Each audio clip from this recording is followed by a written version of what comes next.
Welcome to another Human First AI Marketing Podcast. I'm your host, Mike Montague, and my guest this week is John Suarez from SmartBug Media. You can find them at smartbugmedia.com. My company, Avenue 9, is at avenue9.com. And John is the co-author of The Marketer's Manual on Generative AI, and they are a big HubSpot partner. So we're going to nerd out on content remix, media strategies, how do you create cool things, and how you do those in a human first way. So, John, that's my first question for you. Welcome to the show. And tell me a little bit about your take on how to get good human first, customer centric marketing. Yeah, thanks for having me, Mike. Really excited to be here.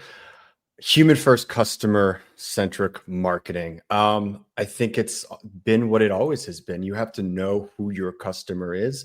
You have to know who you're talking to, either through your marketing, through your sales, through your customer service. And I think that's done by just first you have to, have your buyer personas, your ideal customer profiles, all the like table stakes things whenever you're forming any sort of marketing strategy. But you need to constantly update that by, I think the best way of doing it is talking to your customers, talking to your prospects, getting real feedback, not only on things like your sales process and your products or services, but also ask people about what you're putting out there into the ether, right? Your content, your social media strategies. I've seen companies put together the committees of their customers to give them feedbacks about things like this. So, human first is really just about walking the walk and making sure that you're talking to humans and understanding how they're reacting and feeling about what you're putting out there. Yeah. Now, when we're talking about generative AI, I think there is a lot that goes on to that as well. So I love the way you opened there.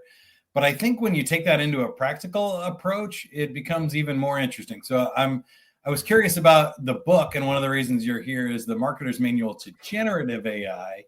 I think there's a couple of different tactics you can take, right? Trying to generate something from scratch, a new campaign that doesn't exist versus, maybe taking an existing marketing campaign and translating it for different personas, mediums, audiences, and kind of figuring out how to make more and better stuff, or even maybe just better stuff, less stuff, but better stuff with right. AI. There's a lot of different strategies we could take.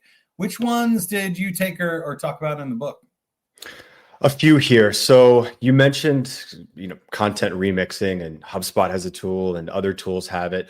You don't necessarily need to reinvent the wheel, but knowing who you are trying to communicate to and what formats or mediums they like to receive information. I think that just, that's the first thing that we talk about. It's okay, if you have a blog for strategy, which by the way, doesn't work as well as it used to, because with the onset of AI search engines and optimizing your search, your SEO strategy for AI results now is completely different. The 4 blogs a month doesn't work quite as well. So you need to branch out. And there are tools like HubSpot's Content Remix that you can take your blog post and remix it into social media posts or short form videos or emails, or take your webinars and turn those into clips. So there's a lot of different ways to mix and match. So I think first and foremost, using the tools that you have to take the content that you have to repurpose it in a way that makes sense for your audience. Don't just throw spaghetti against the wall, though you could try that, but really understanding through research, which by the way, you can use with AI. You can, have your favorite AI chatbot do some deep research to understand where your audience lives on the internet. Is it forums? Is it social media sites? Is it where, right? Their inbox. And then making sure you're crafting content in a way that resonates with them. Yeah, that's great. And a ton of things came to mind, because really that's what I'm doing for my clients as well, is helping them either create great source material, doing an interview or capture a webinar and create some sort of talk track or contextual database that you can then remix, I think is a cool thing. But in using the HubSpot Remix tool, I kind of found that there are 3 problems my clients and other people that try and do it themselves are having. one is that great source material. Two is you still have to know what to remix. So which pieces go and make sense for your plan or for your content or for your audience. And then three, I think, is tying it into a coherent marketing strategy so you actually get leads out of it at the end and you're not just Right. spinning up a bunch of disparate pieces, which is really easy to do even from a single prompt now. You just go Right. and ask ChatGPT to write a marketing plan for you or to create a social media post. It will do that. But I think you need to do some serious thinking about where that's going or why you're creating that post in the first place. Is that fair? Yeah, it's almost like with AI, these tools allow you to do so much. They allow you to do everything. And they're getting better too, but it's like even though you can do everything, as with any point in time, you need to focus your attention on the highest impact activities. And in translating that to marketing speak, that means, making the things that will resonate, that will meet your audience where they are when they're at a certain point in the buying process or what have you. So yeah, a lot to unpack there. Yeah, where do you And see marketers making mistakes? So maybe like a common myth or misconception about generative AI in marketing, or just some blind spots we all still have when we're trying to do this. yeah, so you mentioned having good source data. So, and a moment ago, I talked about the traditional approach of creating a bunch of blogs is kind of dying, right? So I think that is something in the here and now that I see the most marketers make mistakes about. They just kind of regurgitate the same old content now. There is a need and a time and a place for, FAQs, for, standard blog posts, but if you are just kind of off in the fringes creating written posts that really don't speak to anyone, that time is kind of dead. Yeah. I think now mixing that take with having good source data, AI search engines, right, whether it's Google or ChatGPT or Perplexity.ai, they really like first party data. And what I mean by that is like you have your own research. So if you are putting together an industry report, like that's a great example of first party research. You're interviewing prospects and customers or people in your vertical and industry and getting that data from them that nobody else has access to. That is an excellent way to reach your audience because it's really valuable data no one else has, and it can teach everyone something. And because of that, search engines that are now powered by AI are going to love that. And then like remixing things like that is just a matter of where does it make the most sense to or how does it make the most sense to format this into certain file types or mediums, whether it's a video or an infographic or a podcast. Yeah.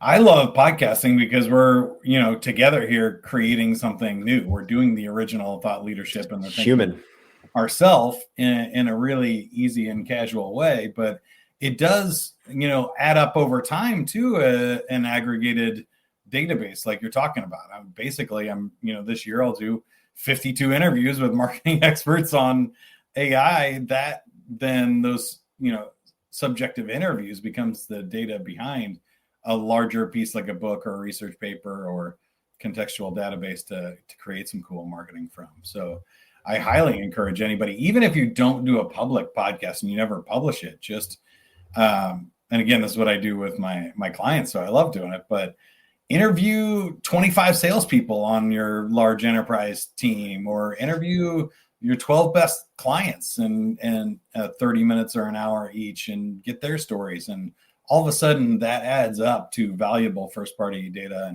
and context that you can feed into the generative AI to create better results.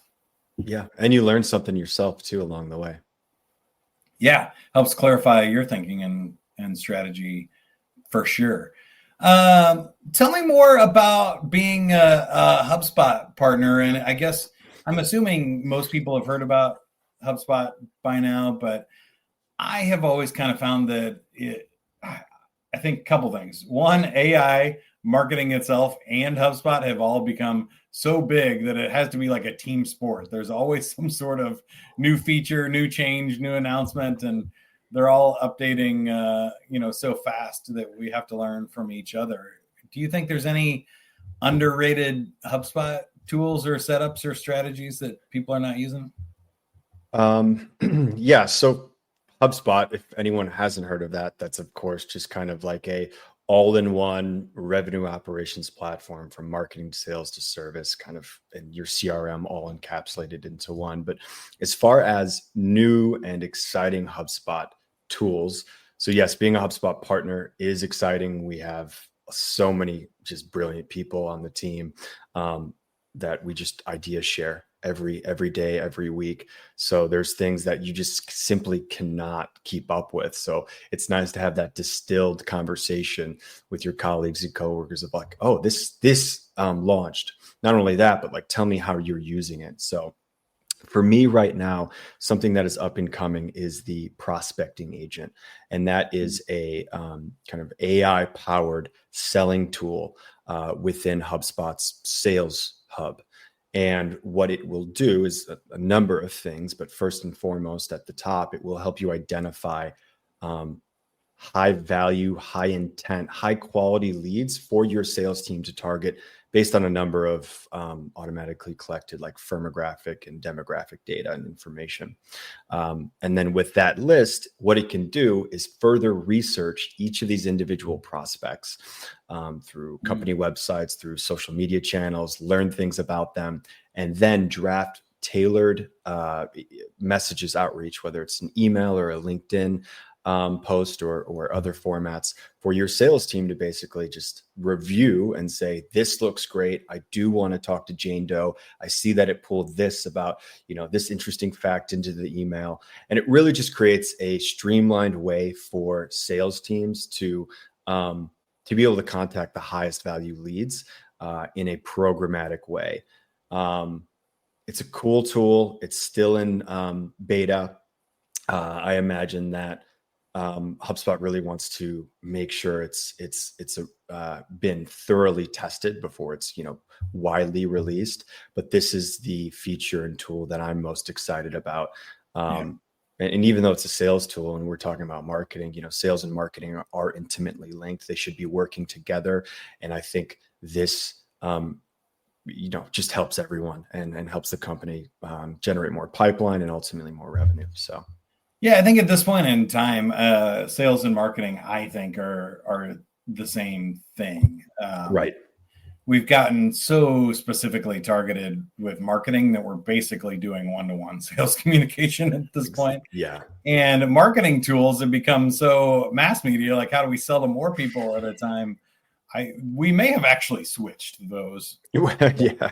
And nobody's realized it yet. But I am glad you said that because you brought up some interesting things and questions for me specifically on outbound. HubSpot's been traditionally known for inbound. They added the outbound sales hub and call it all bounds now to kind of handle both challenges. But I love what you said about this prospecting tool, that it's enabling the sellers rather than, when you hear prospecting agent, you think like robot seller. I'm going to replace my BDR with these prospecting agents that are going to go do the cold outreach. And I see problems with that for many different reasons, but I'm wondering what your take is. I think lead scoring, qualification, predictive analytics, and cool things that we can do AI to make our human sellers better. Great. I can't imagine HubSpot would be endorsing, spamming or outbound, like automated sequences and customer conversations. But what's your take on it? Where do you see the value as far as like a human first, ethical, and legal way to use prospecting agents? Yeah. So you're right. HubSpot has kind of evolved their ethos from just an inbound methodology to this all-bound approach where they're recognizing that the selling motion and the customer lifecycle is not necessarily just going to be inbound anymore. And tools like prospecting agent, I think, are a really nice middle ground for, we all get these robocalls and all this spam and this, and it's the most annoying thing. Nobody loves it or nobody likes it. Everyone hates it. It is, it's terrible experience.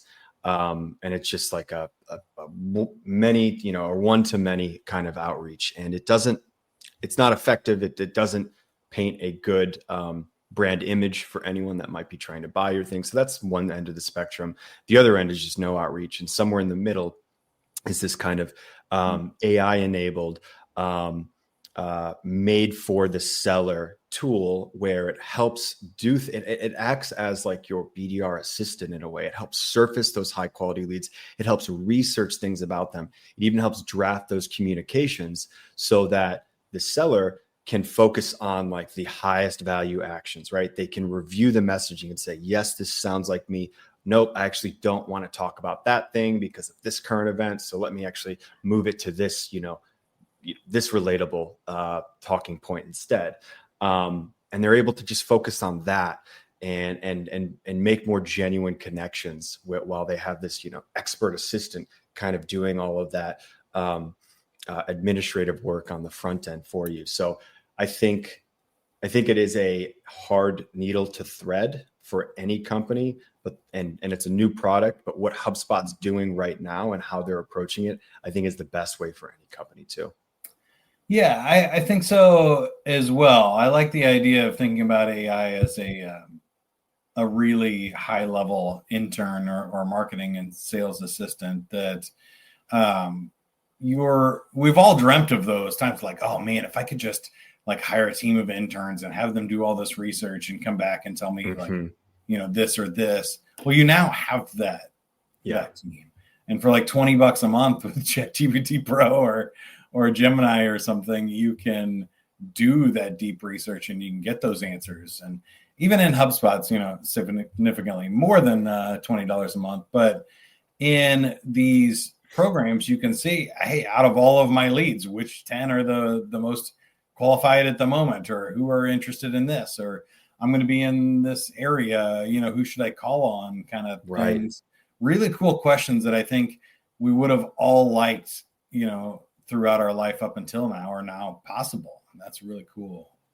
Yeah, that's really what I think my thesis on AI is. It's just used to empower us to do better work, to make smarter decisions, to do things that are just more human, that are more creative, that are more high level and less in the weeds, less of like just a day-to-day drudge. Yeah. So I guess that takes us to where you think this is going. What do you think? We'll start short term first. Like the world of marketing looks like in, say, 10 years. Let's go past, the next 3 to 5 of gradual, figuring out how to use all of these tools. What do you think the day in the life of a marketer looks like in maybe, 2030 and beyond? Yeah. So 3 to 5, the learning curve's over. Everyone knows how to use it. Great. Awesome. 10 years, I think AI agents, which is just a fancy way of saying that these agents can interact with the environment outside their system. They can interact with search engines, with different platforms, and pull all that data for you, right, in a very programmatic way. I think AI agents in the next probably sooner to 5 to 10, but I think everybody's going to have their own personal AI agent, which in other words is just going to be a highly trained executive assistant for you that knows what you're doing on a day-to-day basis, that has cataloged all of your communications, so it knows how you work, how you talk, all those things, and it's able to kind of, if not predict or anticipate, but be able to act in real time. Right after that meeting, you had 5 to-dos. Well, 3 of those to-dos it already did for you, and the other 2 it did research and created tasks, reminders for you to do. Right. So I think agents, everyone's going to have an agent, and then as we get into like the 20 to 30. I have some wild predictions or thoughts, I guess. That's where we're going next. Load them up. Well, okay. So one, right, we're getting into sci-fi land here a bit, but I actually don't think if you kind of connect the dots, it's that crazy of a thought. But we're moving towards a world where, we are in some ways already cyborgs, right? We have pacemakers. That's like a machine, right? We have synthetic arms and things and limbs. And I think in the maybe not so distant future, I think in our lifetime, Mike, we'll probably see where we have implants, either a contact or something, or an actual implant in the eye. And then when we get to like a neuro implant, thinking things where it can actually read the the waves and basically your thought process, right? What's going on in your head, you get into a really interesting space. So if you have, for instance, an implant that understands when you're happy or sad, you could hypothetically create on demand music for you based on your mood. And because generative AI has gotten to a point where it can create close to unique things or new versions of things based off its influences, you could be sad and know that, oh my God, like I want a love song right now, right? And it will create a love song for you with the instruments that it knows you like, with the lyrics and the vocals and basically everything on demand, right? So, and then you can kind of take that even further into, if you have implants in your eyes, like an augmented reality, it could create your own TV shows or variations of reality based on what you like. And yeah, I'll stop there because it's kind of a crazy thought, but I think that in our lifetime we'll see some version of that. Well, I'll add two thoughts to that I've thought a lot about. I don't think that's the craziest take. One is, I don't think we're going to necessarily need implants like embedded in our eye or brain. They're showing a lot of progress with scanning brainwaves from outside. Like it could just be your baseball hat that you throw on, and your hat has the RFID chips in it or whatever that are scanning that, or the watches and sensors that we're already wearing, being able to read moods and heart rate levels and other things that might not be as crazy. I am concerned about and they're working on it with Neuralink, of actually upgrading people's intelligence with AI or a link. I think that's where I would personally draw my line, but a lot of people wouldn't. Or when you have brain damage and other things from car accidents, getting myself back to a normal level doesn't seem as far-fetched. So if it's possible, I feel like it's going to happen. So that's another whole nother exactly and personal choice. But the second part of what you said that I find interesting is, I think what we're doing in marketing is going to happen in content and everything else in our lives. So we know that with HubSpot and other tools now, we can create automated marketing journeys that change based on their persona or the personality of the person visiting or their location. And we can customize the copy on a website based on who's looking at it. So if you visit a website and I visit it, completely different site and copy and written on the fly for those personas. I could see where you're watching a Netflix movie and you say, oh, I love that they're in San Diego. And I go, what are you talking about? They're based in, Boston, the characters. And we're just watching the same show with different contextual clues based on what we like, as almost a choose your own ending book, but we don't have to choose anymore. It's like personalized with AI that's choosing the ending that we would best like. Exactly. And I think that's definitely within the next 10 years. It's technically possible now. So we just need to technically it is. Yeah. Just the infrastructure and the interface, I guess, right? Yeah. So I think that is a natural conclusion. What you said about creating reality kind of also makes me more worried, though, that we're all in our own kind of algorithm bubbles at the moment. If you're liberal or conservative, you can easily get in your own search algorithm of finding that. But what happens when that's echo chambers down to the individual level, that the reality you're seeing on the internet is actually different than what I'm seeing, and not just it's surfacing different pages because that's what you're looking for, but no, the actual web itself is different for you than it is for me. That's when I think it gets a little bonkers.